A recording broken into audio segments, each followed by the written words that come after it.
Coucou, je ne sais pas si vous allez voir, mais regardez donc ce qui se promène à côté de moi. Là. Ah, elle est rapide. Hop là. Attends, cocotte. Elle va trop vite. Attends, viens par là. Tu viens? Viens peut-être. Je vais te remettre après. Voilà. Regardez, hop. Je n'ai pas longtemps. Une petite traînette. Voilà. Oh, c'est flou. Hop. Elle se promène. J'ai plein de grenouilles par ici. Il y a des grenouilles, il y a des crapauds, il y a un petit peu de tout. Bon, il y a des fois, les chats, ils se mangent un peu de grenouilles aussi. Comme il y en a beaucoup, bah, c'est arrivé qu'ils jouent avec les grenouilles et qu'ils mangent les grenouilles.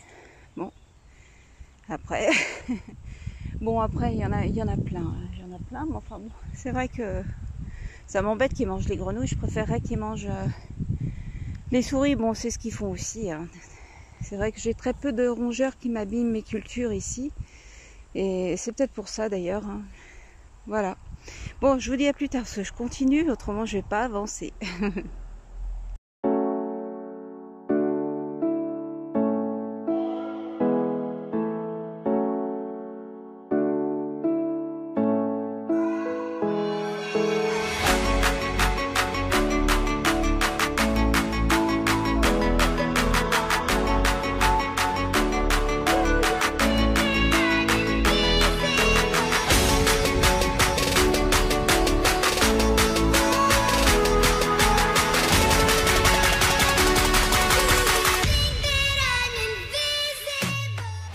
Coucou, donc je fais un petit point sur ce que je viens de faire aujourd'hui. Donc aujourd'hui j'ai préparé les zones de culture pour l'année prochaine. S'il y a du foin à remettre entre temps, j'en remettrai. Mais bon, pour l'instant, donc voilà. Entre les feuilles que j'ai mis hier et puis le foin que j'ai mis autour aujourd'hui, donc voilà, ça permet que ce soit propre. Et que bon, ça va commencer à retravailler. Ce que j'ai fait, j'ai élargi un petit peu la zone aussi et je l'ai fait un petit peu plus longue. Du moment qu'il me reste des passages autour facilement et que j'ai pas à plonger dedans quand je veux planter. Donc là, je pense qu'au niveau largeur, ça va être bon après. Faut pas faire plus large. Par contre, en longueur, je pourrais encore après. Donc petit à petit, je peux encore allonger de un bon 30 cm. Donc voilà, ça me fera gagner un petit peu de zone. Donc celle d'hier, donc j'ai pas retouché pour l'instant parce que j'ai plus de foin en fait. J'ai utilisé là mes 5 bottes, donc faudrait que je le rappelle. Donc on va voir ça. Dès que je vais attendre un petit peu quand même parce que bon, comme c'est 50 € les 10 bottes, donc ça fait un peu cher. Donc du coup, j'ai petit à petit, et surtout que je lésine pas sur la quantité que je mets pour l'instant parce que comme je suis en préparation, après j'en mettrai moins. Mais là, je suis en préparation de mes zones, donc forcément, j'en mets assez épais. Voilà. Mais bon, moi, c'est du bio, c'est ce que je voulais aussi, donc voilà, je vais pas me plaindre. Donc là, j'ai commencé aussi, donc là, toute la zone qui est là, donc là, c'est paillé, enfin, avec du foin. Et puis, il me restera encore à couvrir les cartons qui sont là. Et puis, fignoler quelques petites coins, mais bon, après bon voilà, si j'ai d'autres cartons, je mettrai d'autres cartons. C'est au fur et à mesure, c'est suivant en fait la matière première que j'arrive à avoir. Donc voilà, même si les cartons c'est pas formidable, de toute façon voilà, comme je l'ai dit, rien n'est parfait, j'ai fait au mieux. Voilà, de façon déjà le foin est bio, c'est pas mal. Donc ici, alors aujourd'hui, qu'est-ce que j'ai fait d'autre? Donc comme je suis à côté, je vais commencer par là. Donc ici j'ai mis des chalefs, donc j'en ai mis 2. Donc il y en a un ici et un là, donc ils sont tout petits. Donc en fait c'est des Eleagnus umbellata. Donc normalement ça fait 3 à 5 mètres de haut. Donc là où je les ai mis 3 à 5 mètres, ça risque de gêner. Mais c'est pas grave, au pire je taillerai en fonction. Le but c'est que de ne pas laisser ce coin là vide. Déjà d'une part, que ça fasse aussi, que ça couvre aussi un peu les courants d'air pour ce qui sera là, parce que c'est un peu plus fragile tout ce qu'il y a là. C'est pour ça que j'encastre les choses un peu plus fragiles ici, enfin les arbres, les arbustes, un peu plus fragiles, de façon à ce que en espérant que ça gèle pas, quoi. Donc là ici, donc les deux chalets. Autrement, donc il fait à peu près beau encore aujourd'hui. Voilà, ils vont me faire mentir. Comme je disais dans une vidéo qu'il pleuvait depuis le mois d'août. Voilà, là ça fait du bien, un peu de soleil. Hein. Donc ça fait 3 jours où on a un peu de soleil. Aujourd'hui c'est la journée la plus belle. Donc voilà, je continue. Donc là j'avais commencé à pailler. Bon, c'est pas fini, puis je repaillerai par dessus parce que c'était un reste de paille que j'avais mis, donc ça commence déjà à repousser. Donc il faudrait que je mette plus épais. Et je vais attendre d'en avoir d'autres, puis j'ai les zones de culture aussi à préparer là-bas, donc voilà, donc on va aller petit à petit. Ça va, mine de rien, 50 € à chaque fois aussi, hein, plus les arbres, plus tout, donc je fais attention sur la nourriture qu'on mange. Je me rattrape là-dessus, en fait. Alors, on mange bien, je vous rassure, hein. On mange quand même. La seule chose, c'est que oui, je fais de moins grosses courses pour pouvoir faire tout ça. Mais je mange beaucoup du jardin.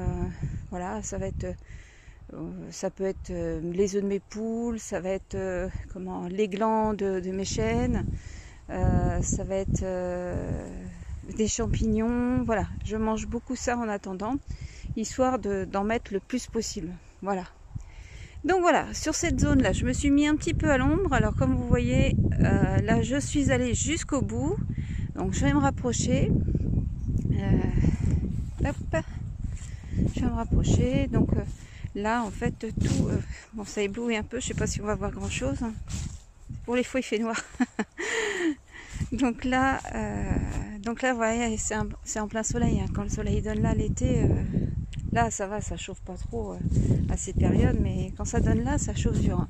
C'est pour ça que j'ai planté quelques arbres derrière le long de la butte, ça sera moins au soleil après. Donc voilà, j'ai paillé toutes ces zones. En dessous, il y a aussi des patates qui poussent. J'ai laissé les miscanthus, je ne les ai pas enlevés pour l'instant. On verra si les graines, si j'arrive à récupérer au moins les graines. Et puis autrement, peut-être que ça se ressèmera avec un peu de chance. Voilà, mais j'essaierai, je ne m'avoue pas vaincue, je réessayerai. Voilà, si je retrouve de bons paquets de graines de sorgho, je referai une tentative quand même. Je ne m'avoue pas vaincue.